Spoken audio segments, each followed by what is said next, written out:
Passport चल रहा है, तो इसमें हम लोग जो अभी एक्ट करने जा रहे हैं उसका नाम है आधा फूल और गायब हाथी।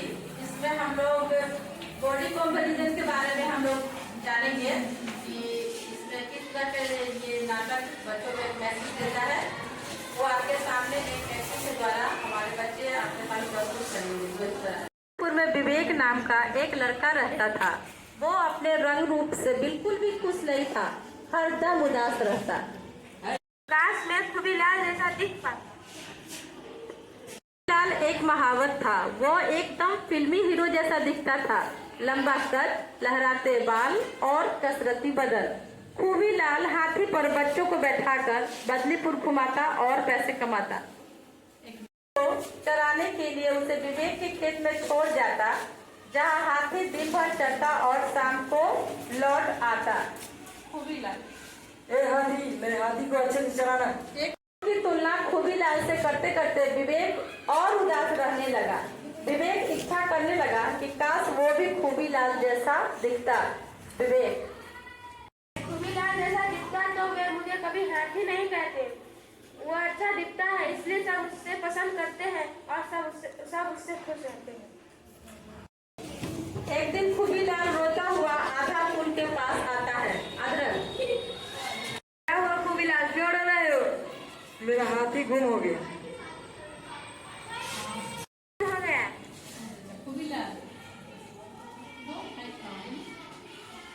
हाथी के खेत में रोज अपना हाथी छोड़ के आता हूँ। हाथी के खेत में? वो है ना मोटा सा लड़का विवेक।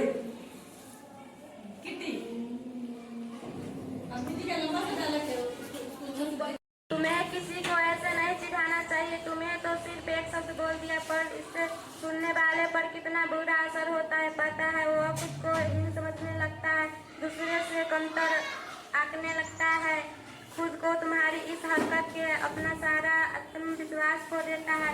इसलिए भूलकर भी आगे से किसी को ऐसे मत सिखाना और हमेशा सोच समझ के बात आगे से बोलना। अब बताओ क्या हुआ था? रोज हाथी अपने आप घर आ जाता। आज नहीं है तो मैं लेने गया।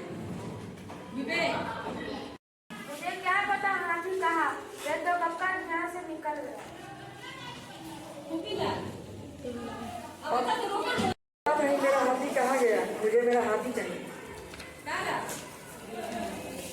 मुझे पता है तुम्हारा हाथी किसने लिया है। किसने? विवेक ने।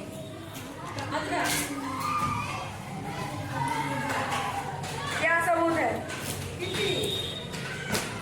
मैं दादा की बात समझ गई, सबूत विवेक के घर पर मिलेगा। विवेक के घर जाते हैं। खूबीलाल, वो रहा हाथी।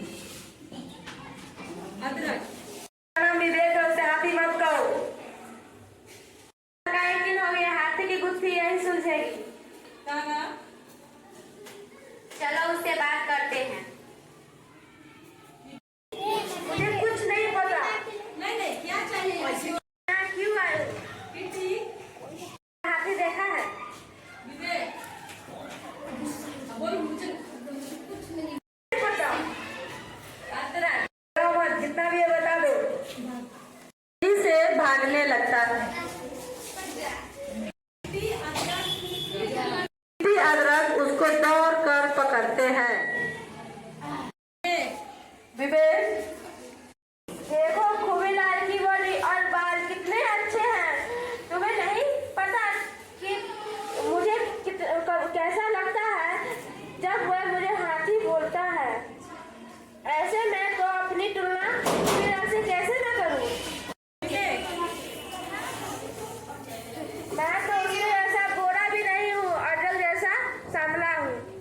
विवेक, कंटिन्यू। खूबीलाल जैसा दिखने की कोशिश की।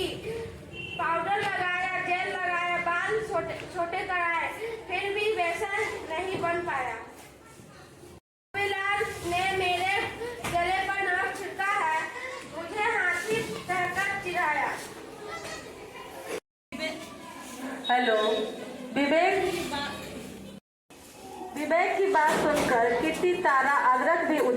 जाते हैं। अदरक तो ऐसा चिढ़ाना गलत बात है, ऐसा बिल्कुल नहीं करना चाहिए था खूबीलाल को। खूबीलाल जैसा नाटिकू पाने के कारण खुश नहीं रह सकता, उसके तो अपने जैसा उदास बना सकता हूँ, यही सोचकर मैंने हाथी छुपा दिया। की बात सुनकर सबको मामला समझ आ जाता है। किटी बात है पर विवेक, तुम खूबीलाल जैसे नहीं दिखते तो इसमें उदास होने वाली क्या बात है? मैं भी सांवला और मैं भी कभी कभी अपनी तुलना दूसरों से करता हूँ। यह तो बहुत आम बात है, पर ऐसा करना गलत है। और मैं अपने आप को रोक कर याद दिलाता हूँ कि हर एक इंसान अपने आप में खास है और मुझे बुरा नहीं लगता। चश्मा लगाती हूँ, किट्टी नहीं लगाती है, पर मैं क्यों सोचूं कि मुझे किट्टी जैसी दिखना है। मैं तारा हूँ और तारा ऐसा ही अच्छी है, किसी की जैसी नहीं, बस खुद की जैसी। विवेक, अपनी तुलना खूबीलाल से करके तुम खुद परेशान हुए ना। अगर कोई चिढ़ाता है तो जो भी तुम्हारे सबसे नजदीक है, जिस पर तुम भरोसा करते हो, उसको बतानी चाहिए।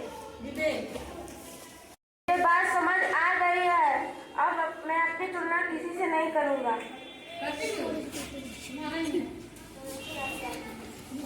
मुझे अब समझ आ गया है कि दूसरों के साथ अपने रूप रंग की तुलना किसी से नहीं करना चाहिए। हम इससे बिगड़ सकते हैं, तुलना करने इस खुद और दूसरों को दुख पहुंचा सकते हैं। मुझे माफ कर दो विवेक, मैंने तुझे हाथी बोला, तुझे आया। मैं अब ऐसा कभी नहीं करूँगा। तो बताओ हाथी कहाँ है? सबको खेत में ले जाता है। वहाँ गन्ने के बड़े से ढेर के पीछे हाथी खड़ा होता है। विवेक ये रहा हाथी, बहुत आराम से रखा है।